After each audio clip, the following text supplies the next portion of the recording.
Campina Grande, 1980. Bom, na realidade, quando começaram os primeiros crimes que a imprensa divulgou amplamente, né? Inclusive o Diário da Borborema, começaram os primeiros crimes do Mão Branca, e aquilo foi criando uma situação diferente na cidade, né?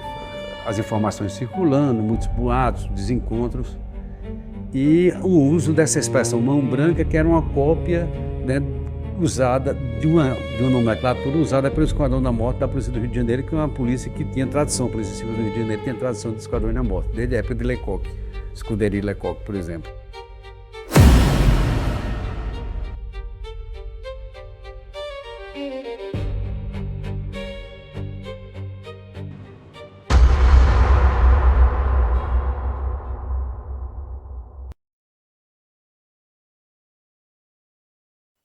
Este documentário nasce de uma necessidade urgente de revisitar um dos períodos mais delicados da história de Campina Grande, sob uma perspectiva que vai além dos relatos oficiais. Foram 5 anos de pesquisa, entrevistas, investigações e reconstruções, um processo longo, marcado pela persistência e pela responsabilidade de lidar com uma história que envolve dor, silêncio e, sobretudo, a ausência de justiça para muitos. Este documentário não legitima a violência, pelo contrário, propõe um olhar crítico sobre o que acontece quando a justiça falha e abre espaço para práticas que violam princípios fundamentais do Estado de Direito. Mais do que recontar fatos, esta obra busca provocar reflexão sobre o papel das instituições, sobre os limites da atuação do poder público e sobre as consequências sociais quando a vida deixa de ser protegida de forma igualitária.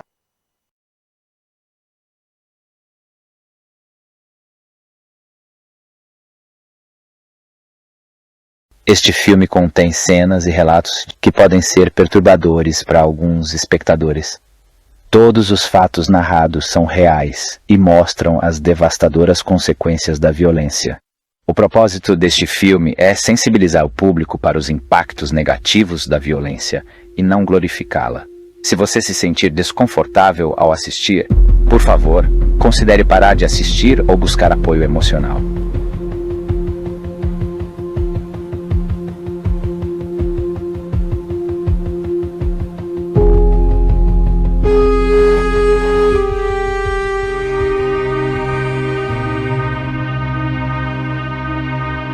Meu nome é Jorge Tomé, eu resido na capital paraense, né, que é Belém.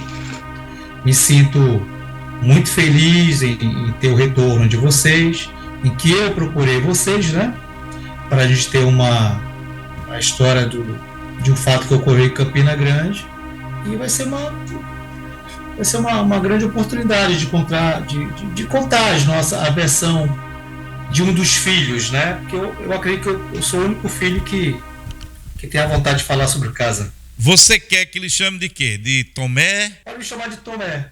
Tomé. Que é meu sobrenome, meu nome de guerra. Tá, então vamos lá.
Em 1980, Campina Grande era uma cidade tipo paraíso. A gente podia circular tranquilamente nas madrugadas. Gostava das madrugadas campinenses, a gente podia conversar, bater papo até altas horas da noite. Tinha o Corujão no calçadão, que era famoso. E a gente se reunia lá, conversava, até cansar. Vez ou outra é que aparecia uma ocorrência policial, de menor monta. Não havia nada assim mais grave, pelo menos aqui na região central da cidade.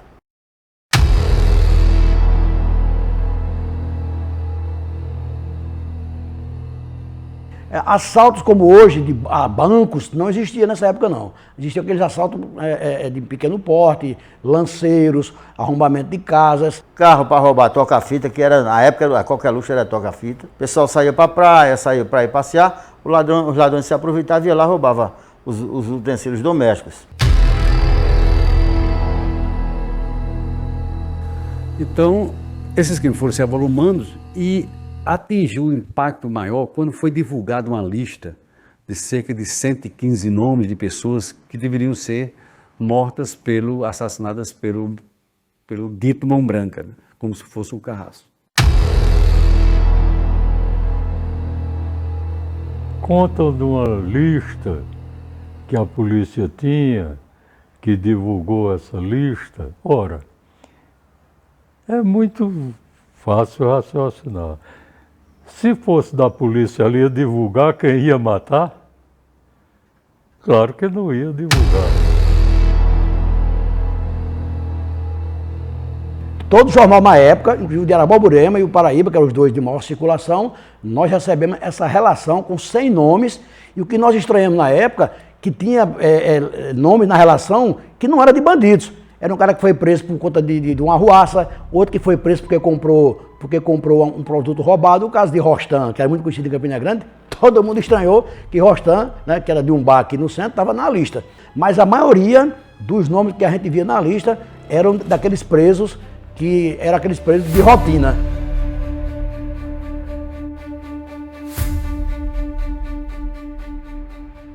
Como a cidade estava infestada de marginais, principalmente assaltantes, e por a polícia estar se sentindo impotente para combatê-los, então veio de João Pessoa um cidadão chamado Lindinaldo Mota, que até então era um dos chefes do arquivo policial na Central de Polícia da capital.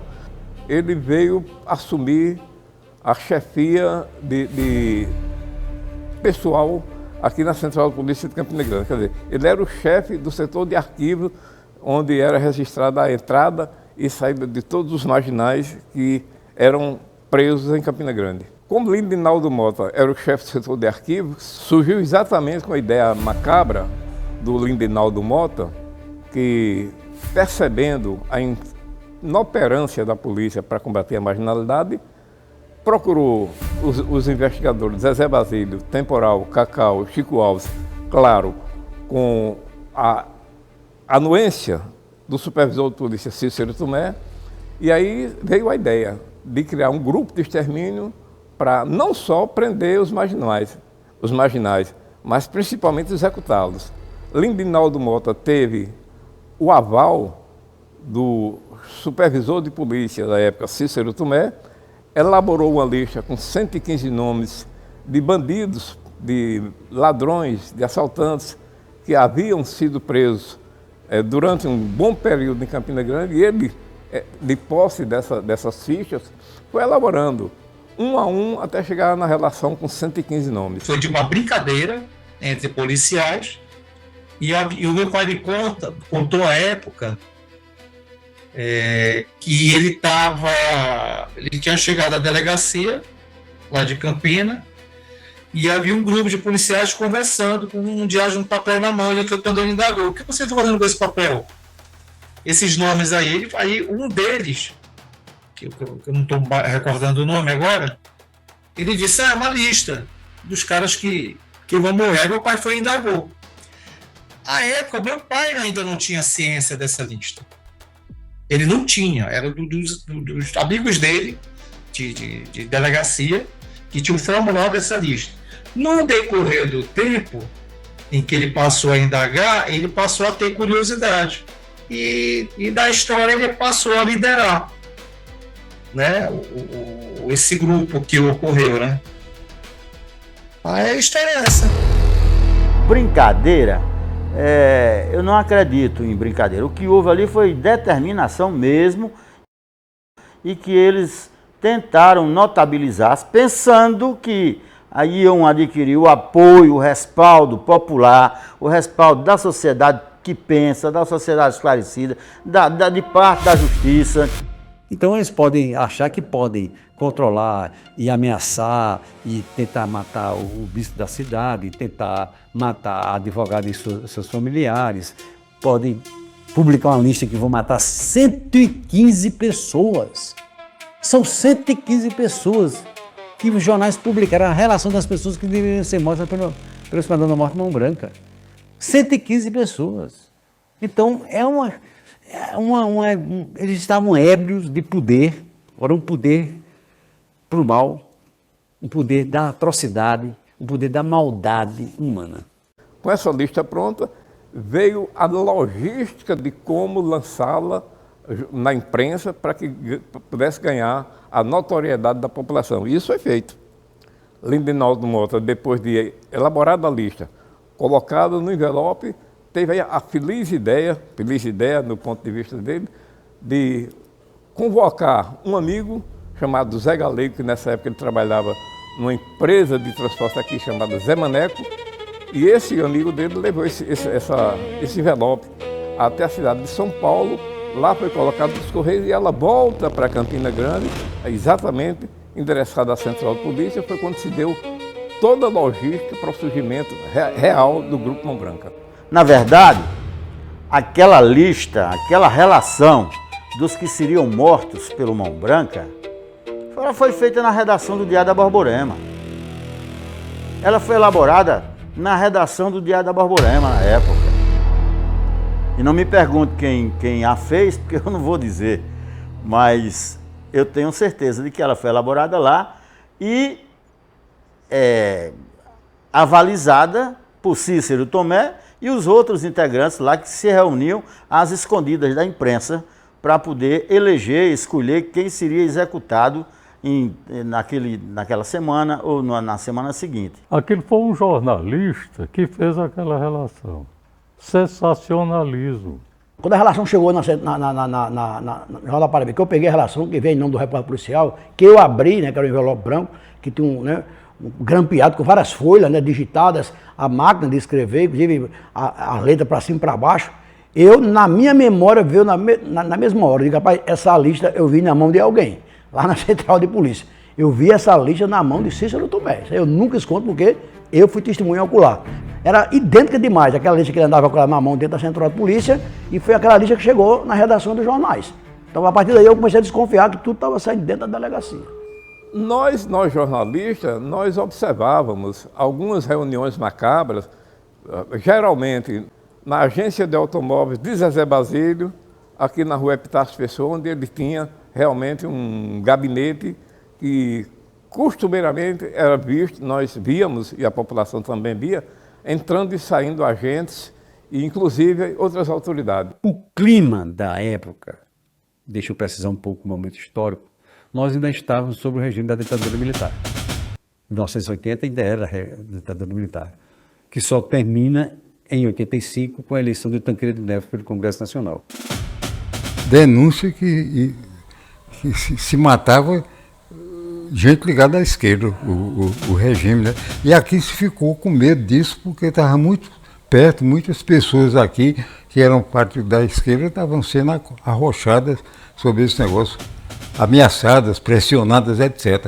Nós estávamos numa transição, saindo de uma ditadura militar, ansiosos pela democracia, e havia muitos vestígios ainda da ditadura cruel. Meu pai tinha uma forte influência, né, dentro da polícia, dentro do governo à época, né? Ele tinha grande influência. Em casa frequentavam oficiais de alta patente da Polícia Militar, secretários da área de segurança pública, legisladores. Então, em casa, eu cresci vendo essas pessoas. Nessa lista constava empresários, ladrões pé de chinelo, boiadeiros, fazendeiros, ladrões de carga, ladrões de carro, assaltantes de banco, tinha tudo isso. Carlos Lacerda era governador da Guanabara. foi quando eu ouvi falar em Esquadrão da Morte. Que tinha, e tinha outro também no tempo de Tenório Cavalcante, que se falava muito também nisso, que era em Caxias.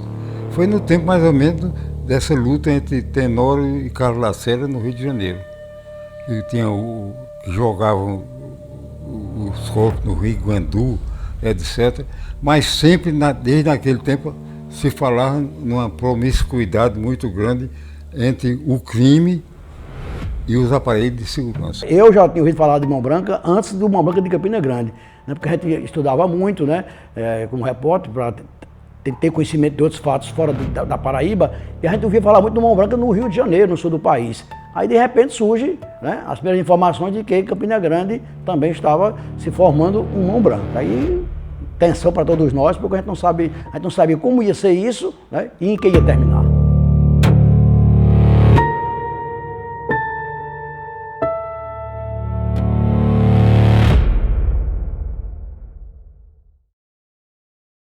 Por que Mão Branca? Esse Mão Branca surgiu primeiro em São Paulo, nos anos 60 até 70, onde Fleury, que mais tarde assumiu a delegacia do DOPS, uma delegacia do regime militar, na plena ditadura, né, para encontrar acusados, culpados de crimes militares, de crimes políticos na época. Naquela época, existia realmente, não era Mão Branca, existiam os chamados Esquadrões da Morte.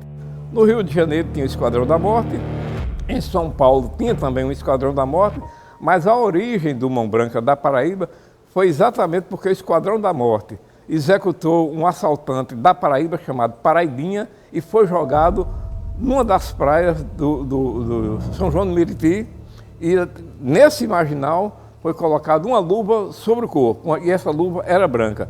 Daí a ideia do Mão Branca, por conta dessa execução desse paraibano lá no Rio de Janeiro. Quando chegou essa lista, né, aí a gente imaginava que era, vamos dizer, um fake news hoje.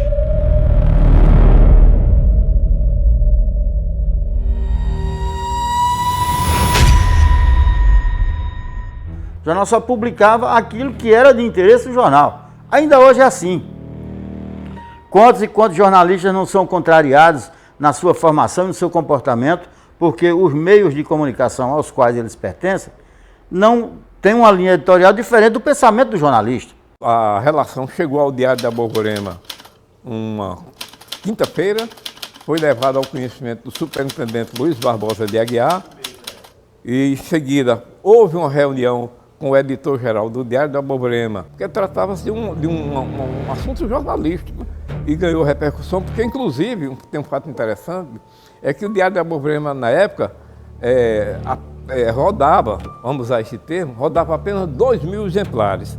E nesse dia foi obrigado a dobrar a rodagem de jornais por conta da grande quantidade de leitores que queriam adquirir o Diário da Borborema para tomar conhecimento dessa relação nominal que o jornal trazia na época. Isso foi divulgado, essa relação foi divulgada no Diário da Borborema, a relação dos que estavam marcados para morrer, né?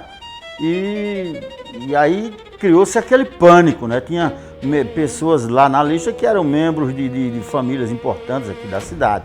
Tinha pessoas que nunca tinham nem dado um tapa em outra. Os jornais vendiam muito isso, ficavam até no Diário da Borborema fazendo fila para receber as notícias, e você sabe que a imprensa tem esses dois lados e vive de leitores, né? Eram matérias sensacionalistas, que era para poder se nivelar aquela grita, aquela ansiedade da sociedade, de parte da sociedade de Campina Grande, que queria justiça, mesmo que de forma errada.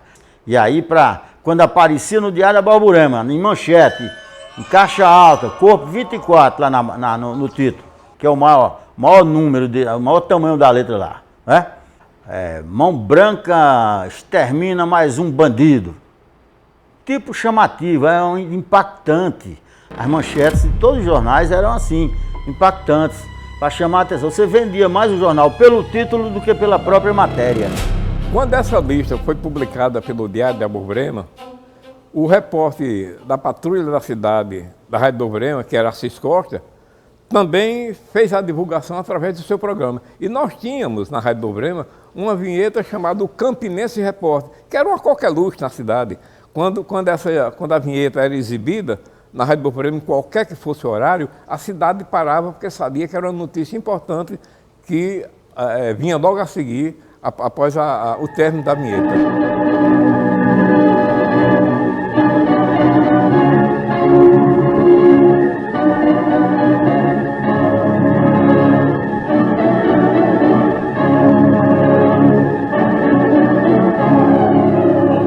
Campinense Repórter informa. E atenção, muita atenção, Campina Grande. Mão Branca já está na cidade. O grupo de extermínio acaba de anunciar uma relação com 115 nomes marcados para morrer em nossa cidade. Mão Branca acaba de anunciar que começa a executar bandidos já esta noite.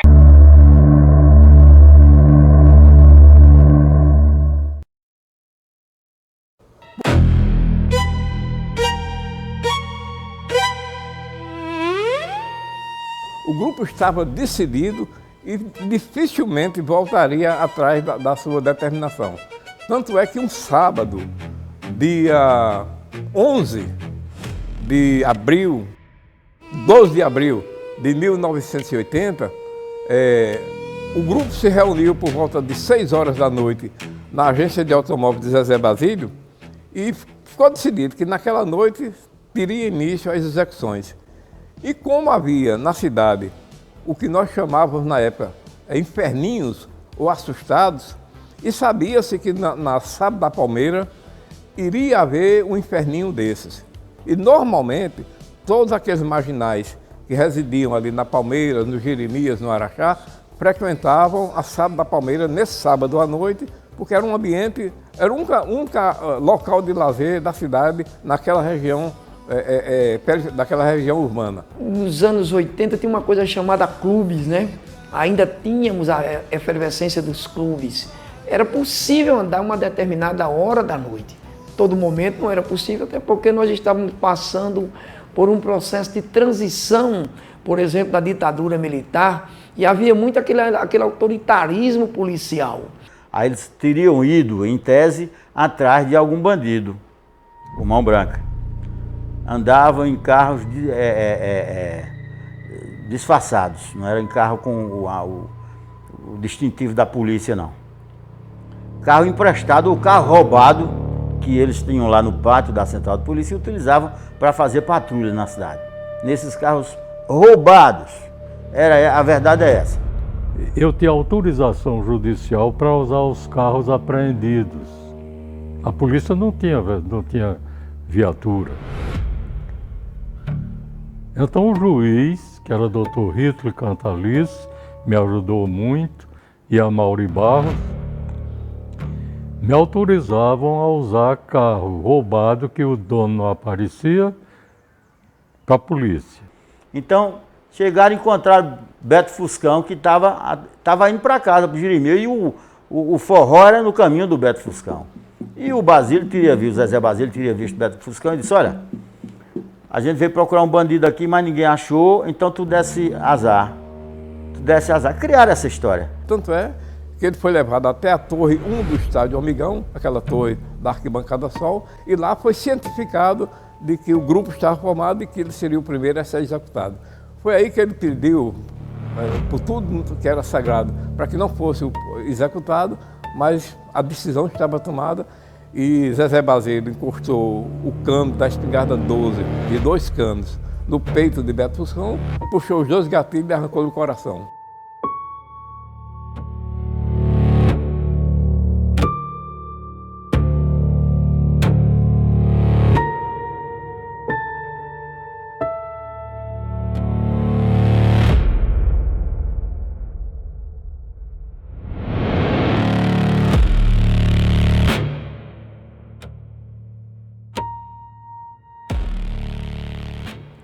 Era esse tipo de polícia que agia na cidade e que de forma covarde, de forma até diria nojenta, porque você, além de prender, algemar, humilhar, vai aparecer um presunto em tal lugar, a gente já saía, se organizava, ficava numa casa próxima quando havia, escondido lá dentro dessa casa para ver como é que era a desova, o que é que eles faziam, qual era o expediente deles, se já traziam o cadáver mutilado ou se faziam lá na hora quando estava desovando.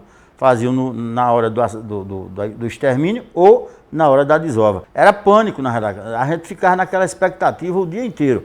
Nós começávamos o nosso expediente às 8 da manhã e ficávamos até 8, 9 da noite, direto, sem intervalo. Descia ali, tomava um café, voltava, mas com aquela apreensão. Agentes da segurança pública, pagos pelo Estado, que se faziam de investigador, se faziam de sequestradores, se faziam de julgadores e executores. Então, um agente de segurança pública, um policial civil, aquele grupo de policiais civis que formaram uma organização criminosa dedicada à execução de pequenos criminosos, de pequenos bandidos. Então, eles, ao mesmo tempo, eles investigavam, prendiam, julgavam, condenavam e executavam a pequena pena de morte que não existe na legislação brasileira. Eles eram 5 funções numa única organização, incrustada dentro do aparelho repressivo do Estado da Paraíba, agentes públicos, né, que recebiam, tinham o poder de andar armado, tinham o poder de usar insígnias, tinham o poder de fazer esse tipo de serviço. Mas eles abarcaram para si 5 funções que não eram deles. Ninguém esperava uma ligação do governador, ninguém esperava uma ligação do deputado, do senador, do bispo, do padre. Era só ligação do Mão Branca, porque isso tomou conta mesmo de todas as redações, não era só do diário, não. A minha superintendência eram 25 municípios. E eu estendi por mais. Porque eu não tinha superintendência, eu assumi. Foi a parte do Cariri, disso, Serra Branca para lá até Monteiro, não tinha superintendência, eu assumi a superintendência. Então não só morreu bandido aqui em Campinas, não. Morreu fora, morreu em Boqueirão, morreu em Pocinhos, morreu em Serra Branca. Quando começou a matar, né? Que matou um, aí mata o terceiro, mata o quarto, mata o quinto, chegaram a matar 10 ou 11. Eu não vou dizer a você que não sabia que eu estaria dando um atestado de incompetência. Como é que eu, superintendente, não sabia? Eu sabia. E ainda existe hoje na polícia pessoas que ainda pensam como eu pensava.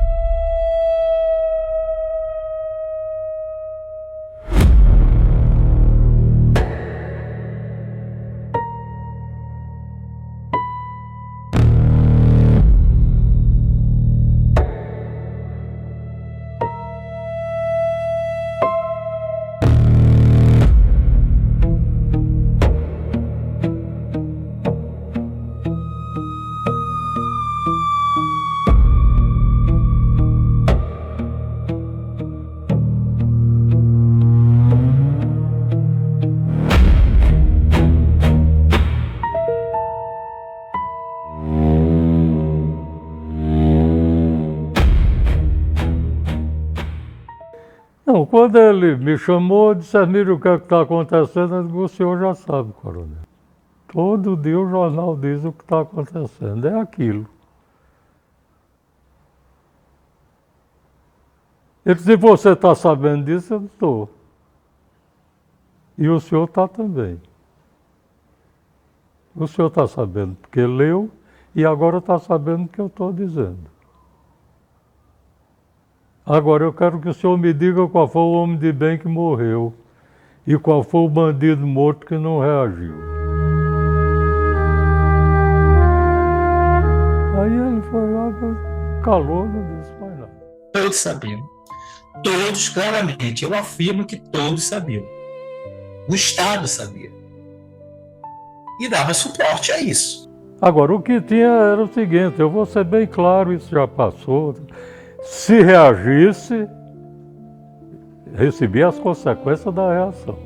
E ele disse que houveram, de fato, os homicídios, mas porque os bandidos, eles acabavam querendo enfrentar a polícia à época. Tem que agir como polícia, sem medo.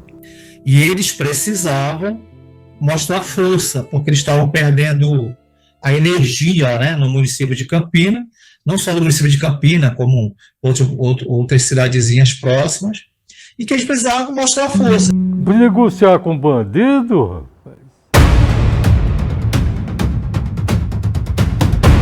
Agora vocês estão ouvindo a história de quem participou. E tô sem arrudeio. Era bom que tivesse aqui o telefone para alguém que quisesse fazer pergunta, fazer.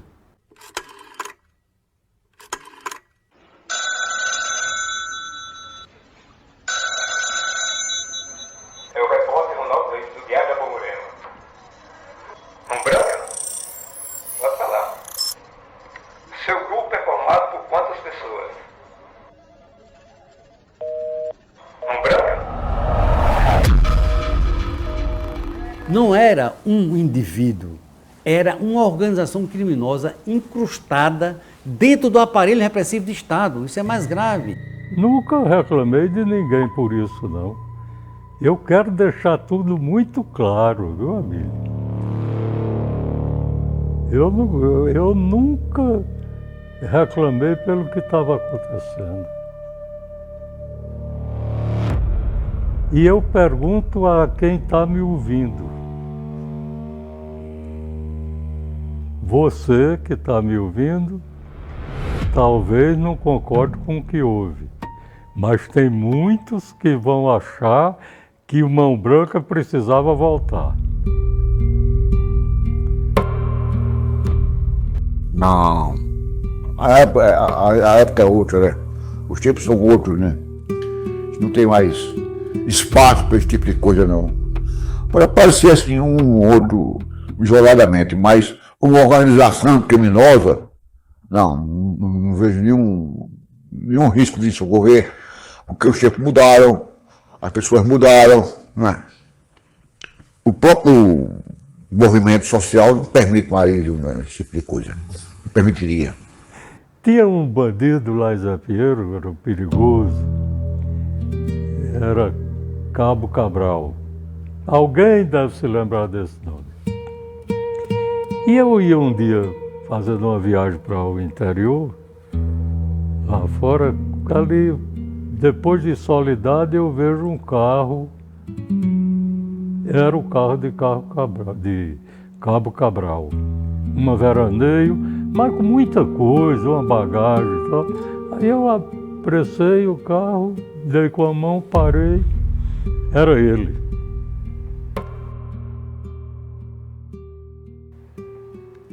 Eu disse, o que é que há, Cabral, você, essa mudança? Ele disse, vou embora. Não está dando para mim não, doutor. Antes que eu chegue, eu vou embora. Foi embora. Era perigoso, era comandante aí em Zé Pinheiro de uma quadrilha. Não ficou ninguém. Acabou o crime? Acabou o crime? Eu pergunto. Hoje nós temos o maior número de pessoas presas em toda a história do Brasil.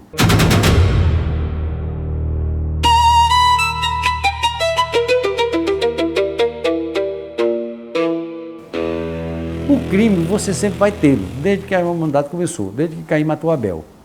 Mas você pode evitar isso. Nós temos hoje o maior contingente de pessoas presas proporcionalmente no mundo. Só perdemos para os Estados Unidos em termos absolutos.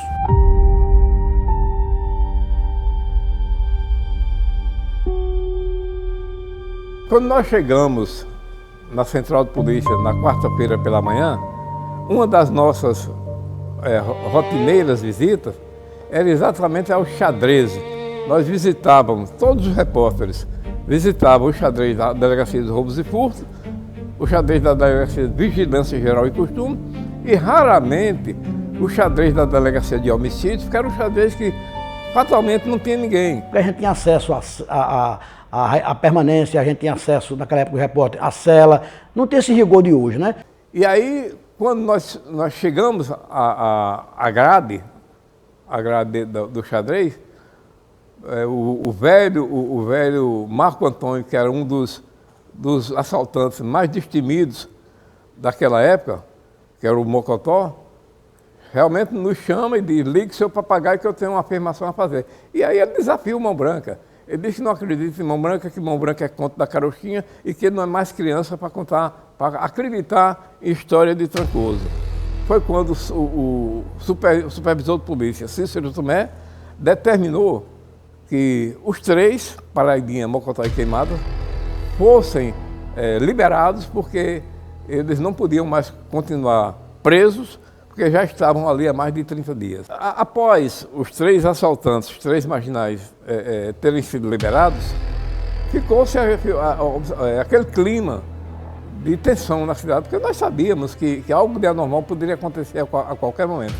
Tanto é que à noite é dado um telefonema para a central de polícia informando que naquela noite haveria execução.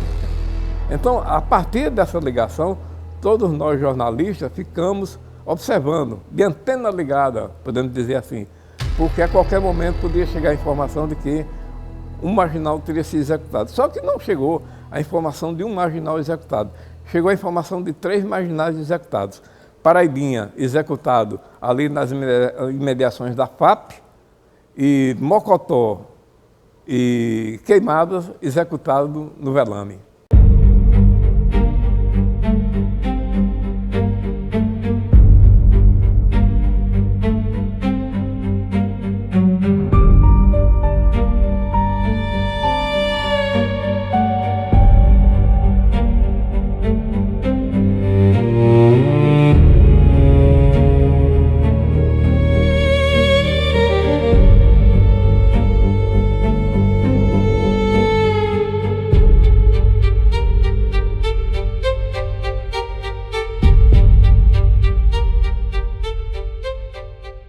O que mais me comoveu na época, porque na sexta-feira, né, eu e Assis Costa, que está no céu, a gente tinha muita acessibilidade da delegacia. A gente era como policiais, né?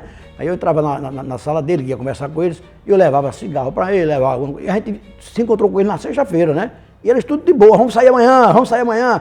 Já anunciaram que vamos sair amanhã. Mas o quê? Soltaram eles para matar, né? Aí quando a gente soube que os 3 tinham sido assassinados, aí foi meio pesado. E aí nós mesmos ficamos revoltados, nós, repórter policial, porque foi muita covardia. Soltaram os 3 para matar na mesma noite. Nunca houve isso. Nunca foi retirado um preso da cela para ser assassinado.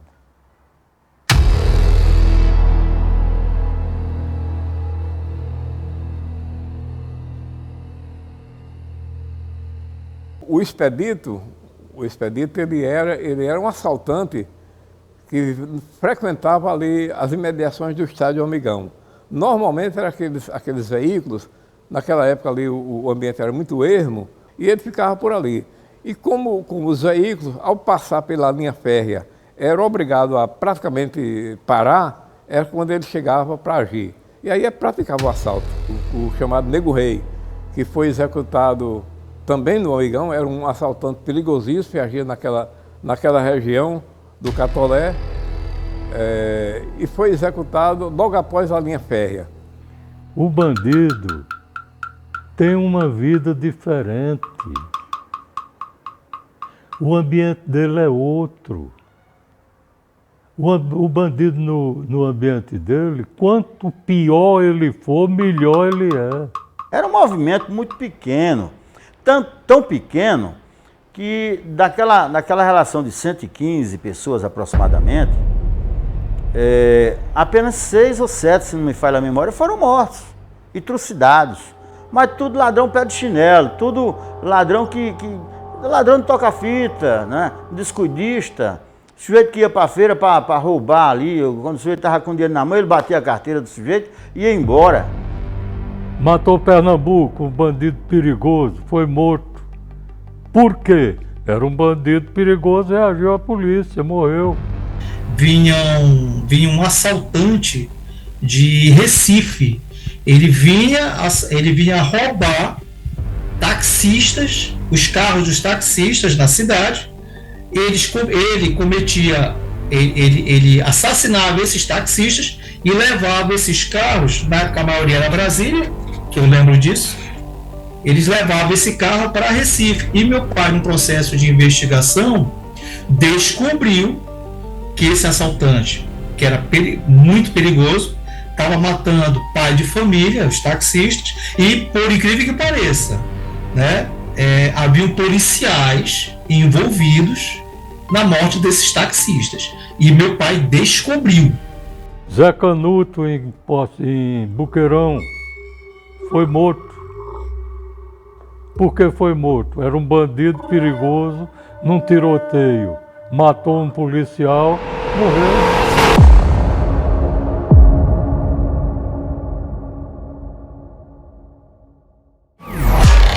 Policiais da moda antiga, daqueles que ainda usavam alicate para dar beliscão em preso, que tiravam confissão de preso na base da chibata do cipó de boi. Nunca existiu. No meu período você não conta um caso de tortura. Se estava preso, estava garantido. Não tinha tortura. Agora, o que tinha era o seguinte, eu vou ser bem claro, isso já passou. Se reagisse, recebia as consequências da reação. Naquela época, né, quem eram as pessoas marcadas para morrer? Né? Cidadãos, muitas vezes que tinham tido algum problema na justiça, isso era na representação do Estado. E o Estado perversamente decretava a morte de pessoas que eram para ser inseridas na sociedade. Matou? Não vou negar. Não posso dizer que não matou. Todo mundo sabe que matou.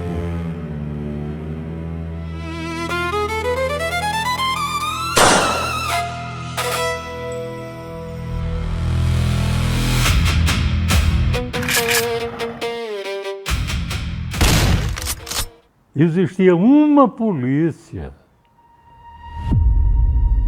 a Polícia Civil e a Polícia Militar, trabalhávamos juntos.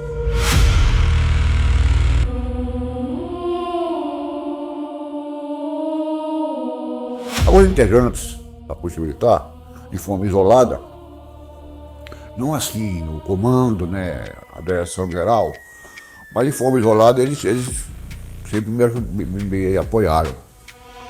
Mas o tenente, o capitão, ele tem hierarquia, né? Tem os superiores. Então eles respeitam os superiores e não vão querer também estar se rebelando contra as ordens dos superiores, mesmo que eles não aceitem. Mas, de regra geral, eu tive bom apoio de alguns integrantes. A primeira providência adotada pelo governo do Estado foi na execução de Paraibinha, Mocotó e Queimadas, quando o secretário da Segurança Pública, Coronel Geraldo Navarro, por determinação do governador Tarcísio Buriti, instalou a Secretaria de Segurança Pública dentro da Central de Polícia em Campina Grande. E aí passou a ter reuniões e mais reuniões com os delegados, com o superintendente e com outras autoridades, naturalmente para se informar do que estava ocorrendo na cidade. E se realmente havia algum policial civil envolvido com os crimes. Naturalmente o secretário sabia que havia, mas ele não queria dar demonstração de que sabia que o grupo havia nascido e se originado dentro da Central de Polícia. A coisa foi evoluindo, né? A pressão foi aumentando e ele percebeu que realmente aquilo era algo escabroso, que não podia mais compactuar. Com pouco tempo começou a saber. Até pelo comportamento deles, né, lá dentro da delegacia, até pela a conversa entre eles mesmo, né? A gente tinha praticamente o nome dele na língua, só que a gente não podia revelar, né? O que se exigia é que houvesse um enfrentamento da situação, né? Por isso que, como se sabia que havia, né, uma cobertura por parte das autoridades policiais aqui de Campina Grande, da Segunda Superintendência de Polícia Civil, então se foi cobrar ao Ministério Público em João Pessoa e passou a se cobrar do governo do Estado. O promotor Agnello José de Amorim era uma figura extraordinária em Campina Grande, um homem de uma reputação jurídica e de um conhecimento enorme, e foi convidado pelo governador Tarcísio Buriti, também pelo bispo Dom Manuel Pereira da Costa e também pelo advogado Geraldo Beltrão, para fazer parte desse grupo de combate ao Grupo Mão Branca. Então, com o governador, nunca tive reunião sobre isso. Ele nunca me chamou para falar sobre isso. Buriti. Então, a partir daí, várias pessoas começaram a se movimentar. E a figura central na resistência a essa série de crimes danosos cometidos por agentes do próprio Estado foi, sem dúvida nenhuma, a advogada Tereza Braga. Tereza era uma mulher de posições políticas e ideológicas muito firmes, de uma coragem pessoal tremenda e de uma grande capacidade de trabalho. Então, as pessoas começaram a discutir isso aí, preocupou também a direção da Igreja Católica na época, o bispo Dom Manuel, e terminou conduzindo, Dom Manuel terminou montando em Campina Grande a primeira comissão Justiça e Paz da Diocese de Campina Grande. Dom Manuel Pereira criou uma comissão aqui de paz, que era para... Em todo canto estava se criando isso. El Bicu tinha criado isso no sul do país, que era uma insurreição contra essa onda de violência que estava propagando no Brasil. A partir também do Esquadrão da Morte de São Paulo, que foi motivo do livro do então advogado Hélio Bicudo, que enfrentou essa campanha lá em São Paulo, depois publicou um livro. E a partir daí foram várias tratativas, né? Tereza peticionou inicialmente ao Ministério Público, nós fomos até João Pessoa, tivemos uma reunião lá no Centro de Defesa dos Direitos Humanos, na Arquidiocese de João Pessoa, presidida, né, que tinha então Dom José Maria Pires como arcebispo da Paraíba, e lá foi elaborado esse documento, né, fazendo essa denúncia e solicitando providência por parte do Ministério Público do Governo do Estado. Teve uma lista aí que eles ameaçaram a mim, o Wilme e o bispo. Jornalistas foram intimidados como Ronaldo Leite. Eu geralmente ia pela central de polícia e ficava até 10, 11 horas da noite. Normalmente eu ia em casa somente fazia a higiene pessoal e me alimentar e voltava para a central de polícia. E numa dessas noites, nós estávamos lá, quando chega Zezé Basílio e Temporal, embriagados, é evidente, e nos convidam para uma volta pela cidade para ver como estava a madrugada de Campina Grande. E eu sou alertado pelo repórter Nicolau de Castro, que era o meu fotógrafo da época, para que não acompanhasse, porque ele havia percebido que Temporal e Zezé estavam embriagados, coisa que eu não havia percebido.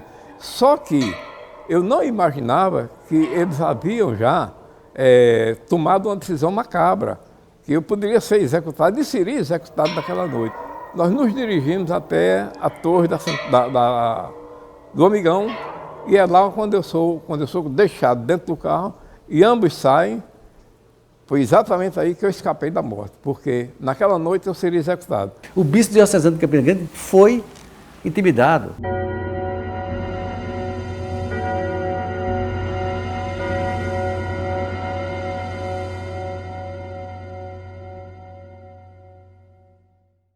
Dom Manuel Pereira era o bispo. Um dia, num sermão, ele disse que tinha uma pessoa que estava indicado para matá-lo. Eu simplesmente mandei dizer o seguinte, que ele dissesse que era essa pessoa. Se ele não dissesse, me fizesse o favor de não falar mais no assunto, porque ele estava mentindo. O bispo. Ele nunca mais falou do assunto. Mentira dele. Nunca teve ninguém para matar o bispo. Por que matar o bispo?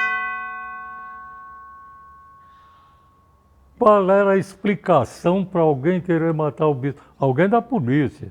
Se tivesse outra, não sei. Mas alguém da polícia. Por que matar o bispo? Você estava apurando uma coisa dentro de um aparelho que era encarregado da segurança, né?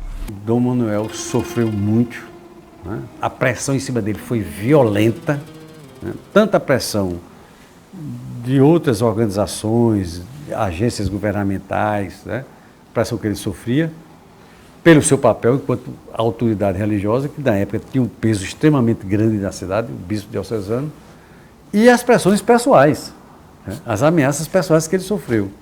Houve muita coisa nesse sentido. Aí, quem influía nisso era Tereza Braga. A advogada Tereza Braga sofreu um atentado a tiro na sua casa. As pessoas foram... Então, era necessário você levantar uma bandeira branca de paz, de justiça. De todo tipo de ameaça, né? Botar carro lá em frente lá de casa, telefonar, isso. Eu, o Wilmar Arruda, quem participasse, né?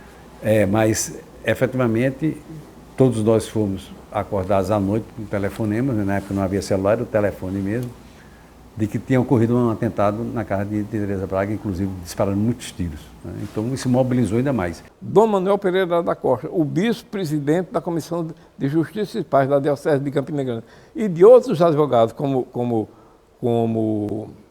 Sandro Japiaçu e Hermano Nepomuceno, sair à procura daquelas vítimas e dos nomes que estavam na lista para ser interrogados ou prestar seu depoimento perante a Comissão de Justiça, liderada pelo promotor Aguinaldo Amorim.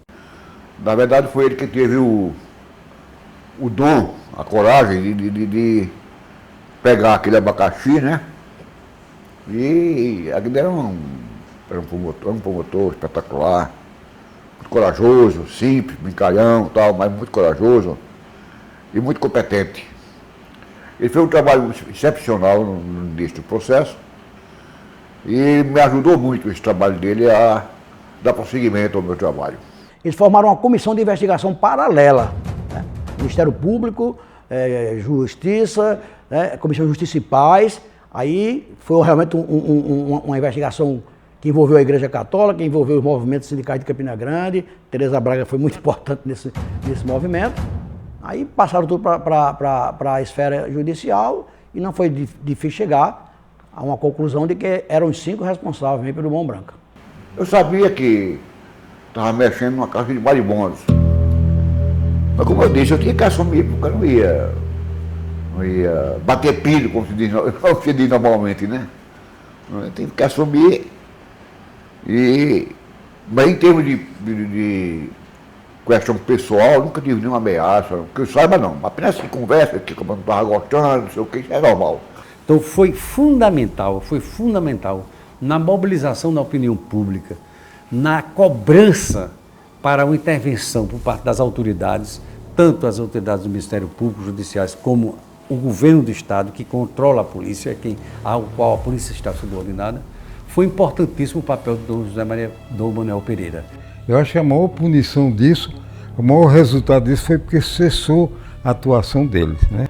Quanto a isso, funcionou. Mas mesmo assim, durante 6 meses, Campina Grande ficou praticamente zerado de roubo e de assalto e de assassinato. Foram 6 meses de paz. Porque morreu muita gente no centro, somente pelo fato de serem eliminados para fazer medo aos outros. Com a ação do grupo do extermínio, Campina Grande passou a viver, de fato, um clima de extrema tranquilidade, porque uma parte enorme, a grande maioria dos marginais que agiam na cidade foram obrigados, por conta da ação do Mão Branca, a deixar a cidade. Nós tínhamos, por exemplo, condições de dormir com a porta aberta, porque a bandidagem fugiu da cidade.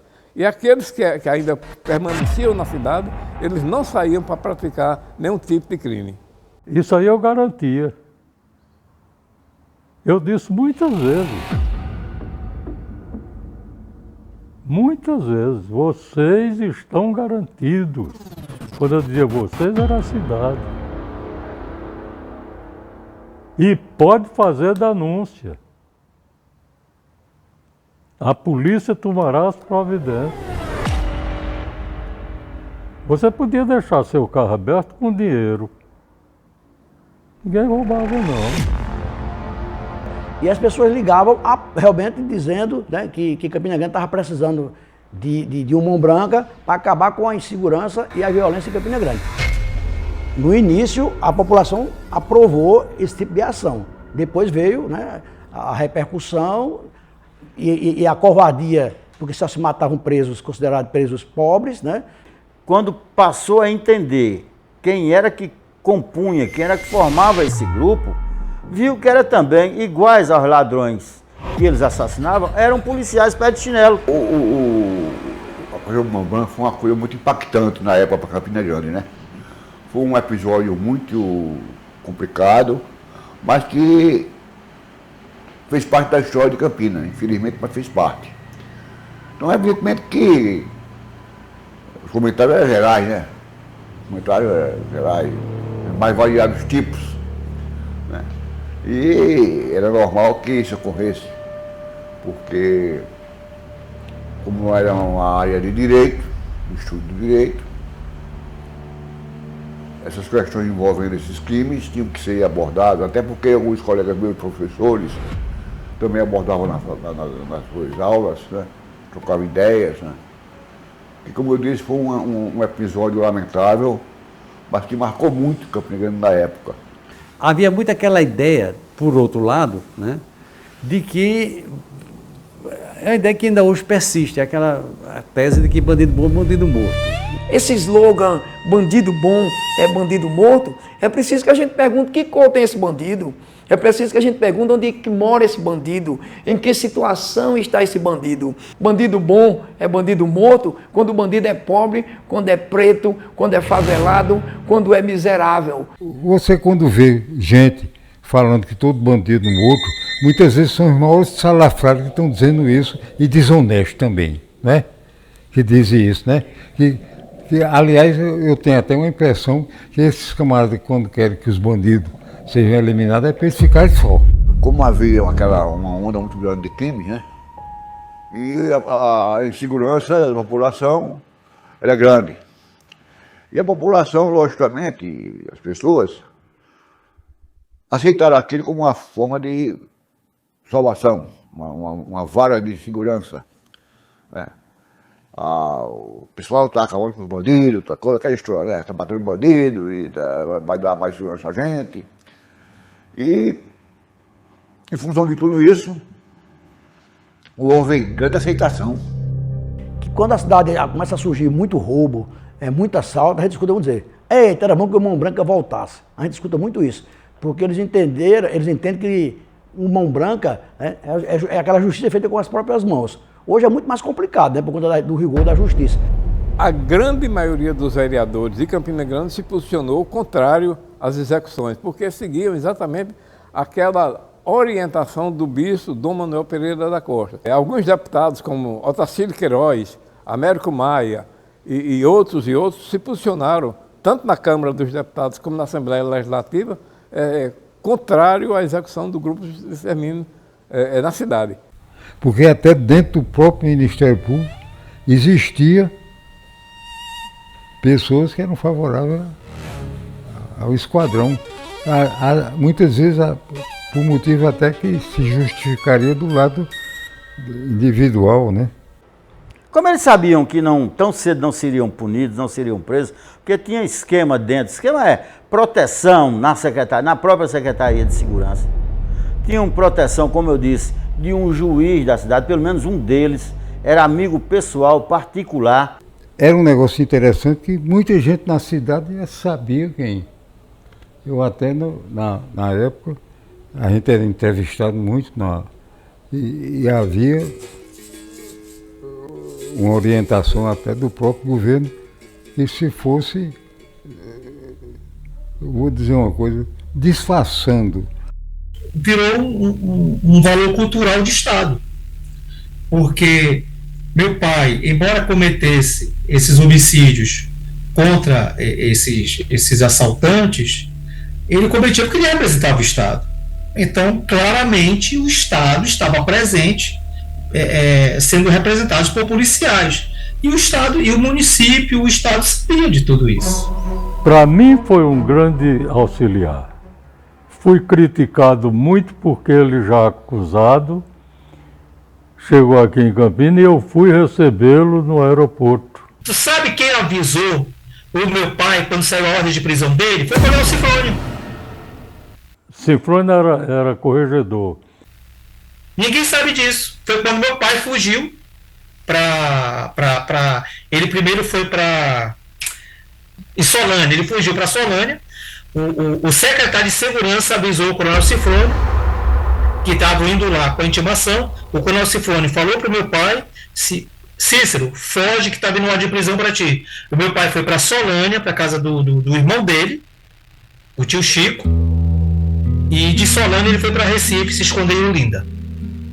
É evidente que em tudo na vida, qualquer corporação, existe o espírito de união, de corporativismo, né? E na polícia não é diferente. Eu, superintendente de polícia, nunca fui interrogado no inquérito. Se explica isso? Que inquérito é esse? Não foi nenhum delegado interrogado. Que inquérito é esse? Foi só para o policial?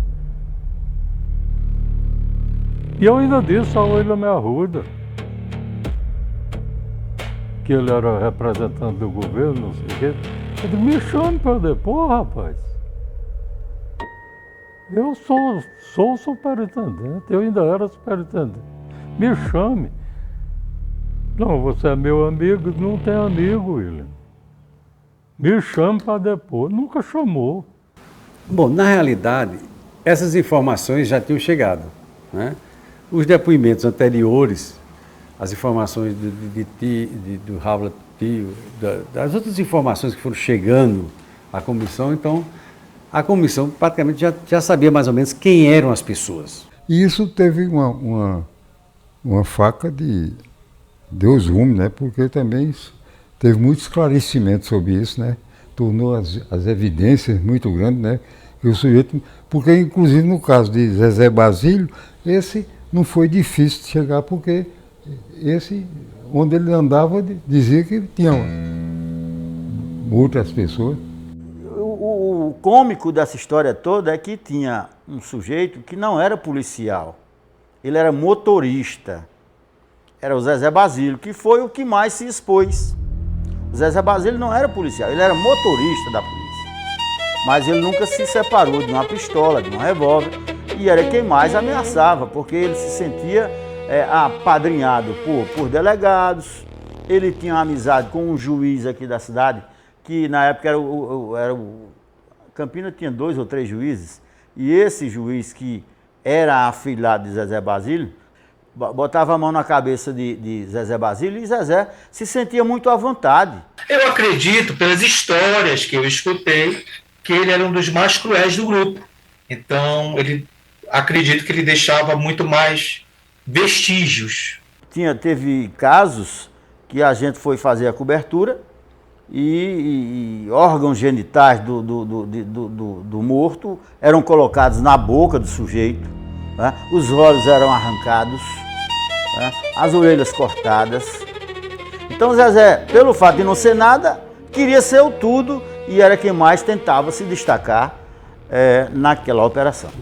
Acima de Zé Basílio tinha Cistomé. Agora acima de Cistomé que eu não sei, né? O meu pai praticamente era o braço direito de todo político de Campina Grande. Então todos frequentavam a nossa casa. Meu pai tinha tanta influência que quando ele retornou para Campina Grande, em meados de 98, ele ganhou de presente uma casa de um deputado. Eu não lembro o nome, mas ele ganhou de presente a casa que ele vivia de presente. Alguém da família pode até negar, mas eu estou afirmando que foi presente. Para você ver o grande poder de influência e amizade que ele tinha com a política.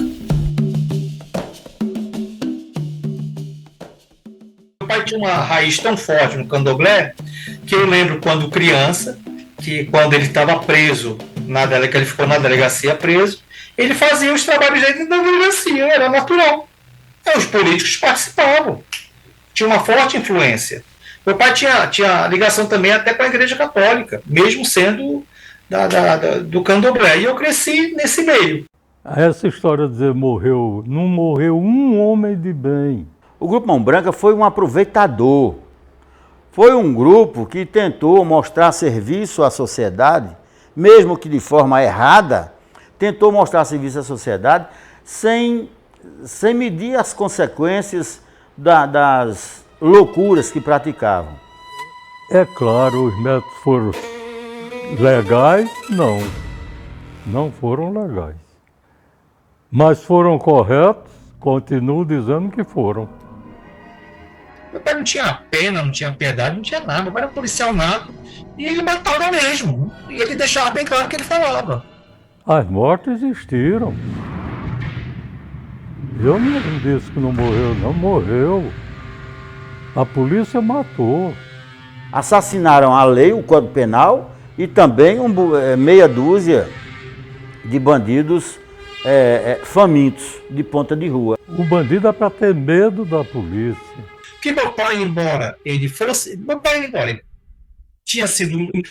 fosse líder do Mão Branca, mas ele era um policial que ele agia de uma forma que ele não era tão cruel para trabalhador. Mas para bandido, eu garanto, meu pai ele tinha um requinte de crueldade imenso. Ele não tinha piedade de bandido, não.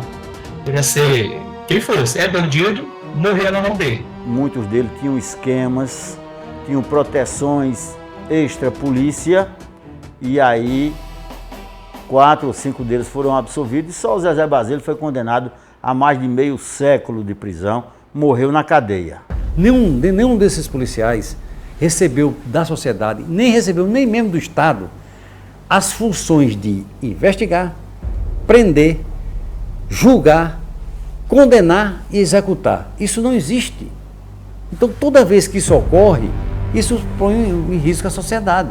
Eu penso e eu sonho com um país mais justo, com um país em que a criança seja respeitada, que as pessoas que têm orientação sexual sejam respeitadas, que os professores ganhem muito bem, que a polícia seja um aparelho, né, de condução da ordem social e não da matança da juventude brasileira na sua perversidade maior, no seu nascedouro, como instrumento de cidadania, um instrumento de paixão pelo seu país.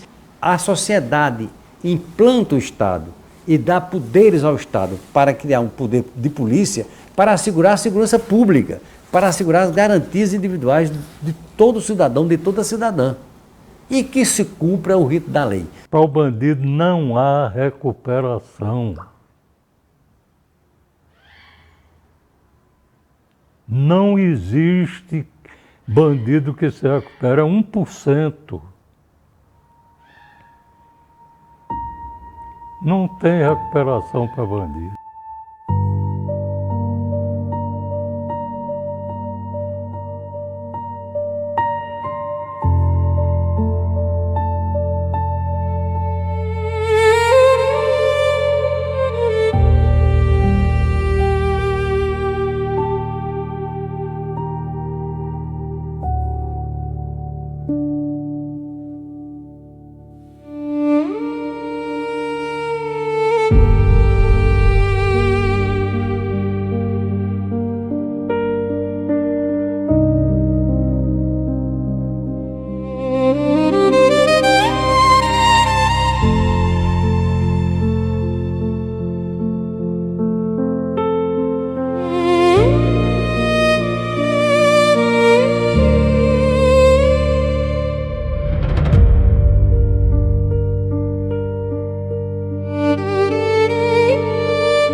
Direitos humanos para bandido, direitos humanos não se coloca em que situação aquela criatura humana, aquele ser cristão também, né, se tornou bandido. Por quê?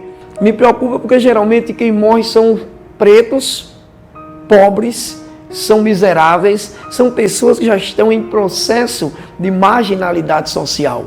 Quando nós falamos de direitos humanos, nós estamos falando de dignidade, nós estamos falando de escola em condições e de qualidade, nós estamos falando de um crescimento humano, do mínimo de dignidade humana, que é o direito ao trabalho. Toda vez que você viola o rito legal, toda vez que você viola os direitos humanos, toda vez que você não reconhece que a outra pessoa é um ser humano e você se acha com o direito de prender, espancar, torturar e matar, e quem lhe negou esse direito, nós estamos numa situação escabrosa, numa situação de degradação social ou de degradação daquele órgão estatal. Se você investe em educação, saúde, assistência social, dá oportunidade de emprego para que a pessoa não fique... Tem muitos jovens que vão terminar virando um bandido perigoso, mas que se tivesse a chance de cursar uma escola, de ter acesso ao emprego, com certeza não iria optar por essa vida. Eu acredito, eu sonho, eu luto e nada vai me fazer calar, nada vai me tirar do processo social, inclusive aplaudindo qualquer processo de projeto educacional que possa definitivamente incluir a juventude, especialmente a juventude das periferias, que precisam muito da presença do Estado. Nunca achar que você pode ser o substituto da justiça. A justiça tem que ser algo colegiado e as leis têm que ser claras e precisas com os direitos e deveres, direitos e deveres para todos. Eu não posso ter mais direitos e menos deveres do que outro. Assim se organiza nunca a sociedade. Queria poder voltar no tempo. Eu queria que nada disso acontecesse. Eu queria que a polícia fizesse o trabalho dela de acordo com o que está escrito e que todos os juízes e que a própria população exigisse que o Estado faça seu trabalho direito, para que não haja o surgimento de grupos como houve o grupo do meu pai, comandado por ele, em que ele faça justiça com as próprias mãos. Eu vejo pessoas aí em Campina, ele fez o bem, ele fez o bem para quem? A família dele foi destruída. Não tem razões para valorizar o crime. Simplesmente machucou a família, adoeceu a família, tive um irmão assassinado, senti a mesma dor. E valeu para quê? O que meu pai ganhou? Não ganhou nada. Ganhou fama? Que fama? Uma fama ridicularizada? Sendo preso? A gente sofrendo atentado? Não valeu a pena. Queria eu poder voltar no tempo e que isso nunca tivesse acontecido. Uma história triste para Campina Grande e para o Brasil, em que eu sou prova viva disso.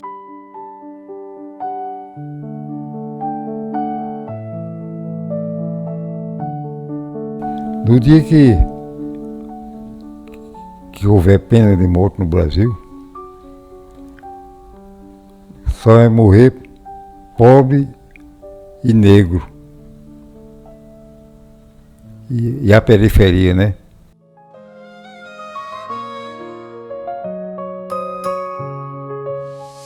Na página fria de um jornal da cidade, nomes estampados, um destino que não cabe. Marcas na alma, uma lista cruel. A vida em jogo sob o signo do fel. A lista do medo, um eco de dor.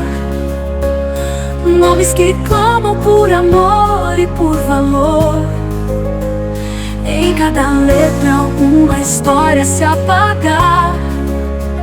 Campina Grande, onde o lamento vai ficar. Na calada da noite a tinta se espalha. Homens e sonhos na mão da mortalha. Famílias que tremem, no olhar a angústia, sabendo que a vida um centavo não custa.